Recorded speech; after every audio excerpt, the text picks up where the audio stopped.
అడుగు బలహీన వర్గాల అభ్యున్నతి కోసం పుట్టినటువంటి పార్టీ, రైతుల కన్నీళ్లు తుడవడానికి పుట్టినటువంటి పార్టీ, కర్షక కార్మికుల కష్టాలు తీర్చడానికి పుట్టినటువంటి పార్టీ, తెలుగువారి ఆత్మగౌరవాన్ని నిలబెట్టడం కోసం పుట్టినటువంటి పార్టీ. అలాంటి పార్టీ పెట్టి అతి తక్కువ సమయంలో అన్న నందమూరి తారక రామారావు గారు ఎన్నో విప్లవాత్మకమైనటువంటి మార్పులు, పటేల్ పట్వారీ వ్యవస్థను రద్దు చేయడం కానీ, మహిళలకి ఆస్తిలో సమాన హక్కు కల్పించడం కానీ, అవినీతిని అంతం చేయడంలో కానీ, తెలుగు జాతి పౌరుషాన్ని ఢిల్లీ గడ్డపై పోరాడిన వ్యక్తిగా ఆయన చరిత్రలో గుర్తుంటారు. అదేవిధంగా నారా చంద్రబాబు నాయుడు గారు తెలుగు జాతి కీర్తిని ప్రపంచం నలుమూలలకి వ్యాపించినటువంటి వ్యక్తి.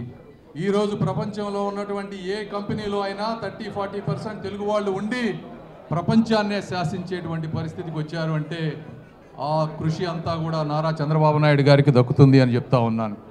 అదేవిధంగా ఒక రైతు బజార్లు కానీ, డ్వాక్రా సంఘాలు కానీ, ఇలా ఎన్నో విప్లవాత్మకమైనటువంటి మార్పులతో తెలుగుదేశం పార్టీని 40 సంవత్సరాలుగా వారి భుజాలపై వేస్తూ నిరంతరం కష్టపడుతూ ముందుకు తీసుకువెళ్తా ఉన్నారు. అలాంటి ఇద్దరి మహోన్నతమైనటువంటి వ్యక్తుల కలయికతో ఉదయించిన సూర్యుడు మన నారా లోకేష్ గారు.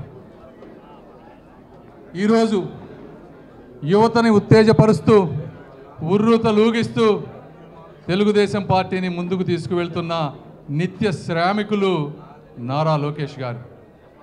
ఇలాంటి వ్యక్తుల ఆధ్వర్యంలో తెలుగుదేశం పార్టీ తరఫున నేను పోటీ చేయడం కానీ, ఇక్కడున్న వ్యక్తులందరూ పోటీ చేయడం కానీ ఒక అదృష్టంగా భావిస్తూ మేమందరం మీ అందరూ కష్టపడి తెలుగుదేశం పార్టీని, నారా చంద్రబాబు నాయుడు గారిని అఖండ మెజారిటీతో ఆంధ్ర రాష్ట్ర సింహాసనంపై కూర్చోబెట్టాలని మనస్ఫూర్తిగా కోరుకుంటూ సెలవు తీసుకుంటున్నాను. Thank you.